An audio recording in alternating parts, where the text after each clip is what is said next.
Next slide, please. So basically, I've been asked to talk on the management of anemia and cancer, and I'll just take you through the short incidence, the causes, pathophysiology, and management. Next slide, please.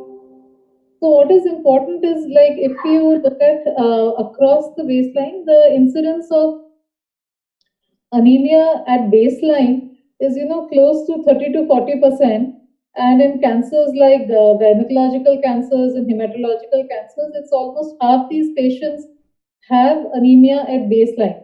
So that's next slide, please.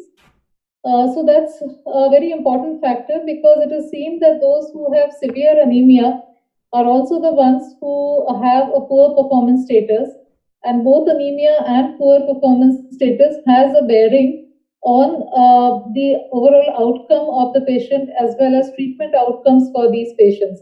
We clearly know, at least in gynecological cancers, that those who are on concomitant chemoradiation and whose hemoglobin is less than 10 in cervical cancers is associated with poor outcomes. And similar is the case with other cancers. Next slide, please. And what is very interesting from this European study is that even there, almost a third of patients who had anemia. Now here, anemia is any degree of anemia, which is hemoglobin less than 12. Of course, mild to moderate is between 10 to 12. That any degree of anemia, only about a third of these patients ever received anemia-directed therapy. And this is more so in patients who had mild to moderate anemia. So that is either hemoglobin between 10 to 12, because we are so focused on hemoglobin being more than 8 to just deliver chemotherapy that we forget to assess especially mild forms of anemia, which is hemoglobin between 10 to 12, or moderate between hemoglobin between 8 to 10. So that is the subgroup of patients where we really need to focus and also look at and find out what are the causes of anemia. Next slide, please. Okay, I think we are all familiar with the pathophysiology of anemia, and especially in cancer patients, it's also related to anemia of chronic disease. And this is mainly because there is a functional deficiency of iron because of hepcidin, which is produced by the tumor and also through interleukin 6. So that is the interleukin 6 causes the liver to produce hepcidin, and this causes a functional deficiency of iron. Next slide, please. And it is also known that the cancer-related anemia is related to poor nutritional status, pro-inflammatory state, and this is a vicious cycle where the poor nutritional status again aggravates cancer-related anemia because it's a pro-inflammatory state. So it's a vicious cycle which we need to break. Next slide, please. So important to remember in our context is that, of course, apart from anemia of chronic disease, that is the cancer-related anemia, which is prevalent in our patients, another very important factor is nutritional deficiency. And even from an Indian study, that almost about 48% of patients at baseline, even in hematolymphoid, had nutritional anemia.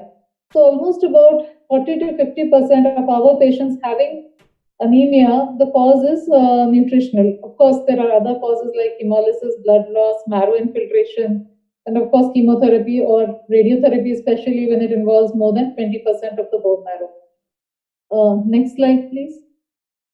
So therefore, it is important that when these patients of anemia, they come to us, it is important that we do a complete evaluation. Of course, when we are looking at hematolymphoid malignancies, we do a peripheral smear. But it is equally important when we are treating patients with solid tumors who have received multiple lines of chemotherapy and they're coming to us repeatedly with anemia and low counts, to look at the peripheral smear, both to look at in some patients like breast cancer with marrow infiltration, or whether they have developed a secondary MDS. And as I mentioned, what is most important in our set of patients, first rule out a nutritional cause of anemia. So that is to get a serum iron, TIBC, ferritin, B12, folate. So I think that, and of course, look at the serum creatinine in GFR.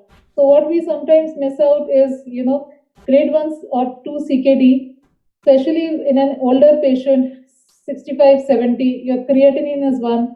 Important to calculate the GFR because they would be having an underlying early CKD, which could also be contributing to the anemia. And of course, other causes like hemolysis is something that we need to remember. So once we have decided what the cause of anemia is, I think we need to focus on how to treat. And of course, we know that some of the chemotherapy agents cause anemia, and cancer itself at many sites is associated with blood loss and iron deficiency. Of course, B12 and folate deficiency we need to supplement. In case of iron deficiency anemia, the question always comes as what form of iron should we be giving them? Is it an oral iron or is it an IV iron that we need to give? So this was a very nice study conducted at PMCH by Dr. Vanita, which compared IV iron with oral iron, and the mean hemoglobin of these patients was around 10.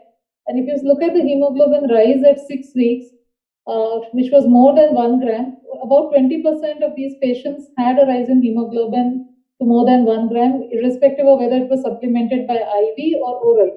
Now you might wonder that even after supplementing by IV, why was the rise, a 1 gram rise at 6 weeks so low at only about 20% of these patients, because these patients were also receiving concomitant chemotherapy. So that is probably the reason. But important thing it came out is that even though they were on chemotherapy, there was no difference between the IV and the oral.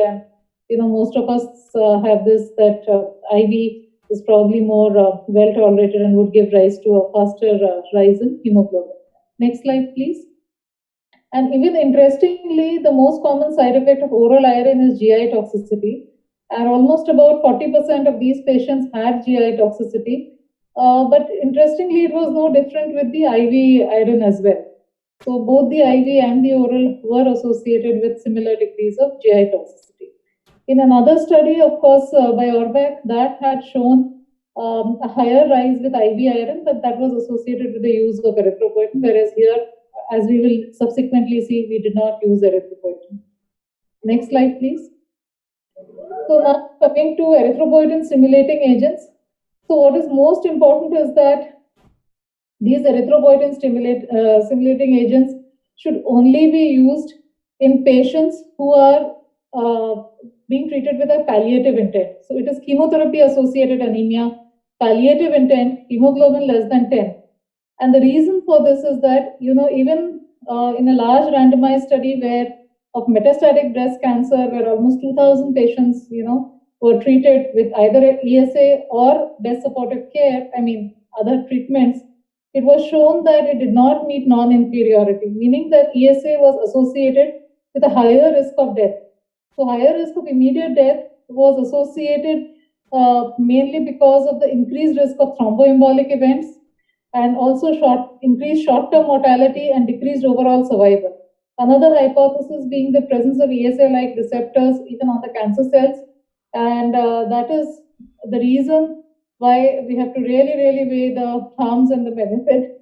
So it is only in patients who are like palliative intent, and that too after third or fourth line, who are requiring maybe repeated transfusions, hemoglobin is less than 10, and we want to reduce the transfusion requirement. So that is probably the only area where we could consider. And of course, as it is mentioned, that just giving a plain RBC transfusion is also an option in these patients. Next slide.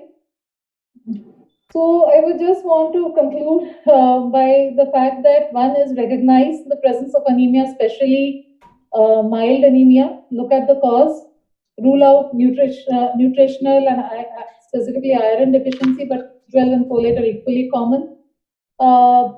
Another important is that one should IV and oral iron are almost equally efficacious, and ESA only in the palliative setting. So, and that too in patients, and we really need to weigh the risk and benefits. So thank you.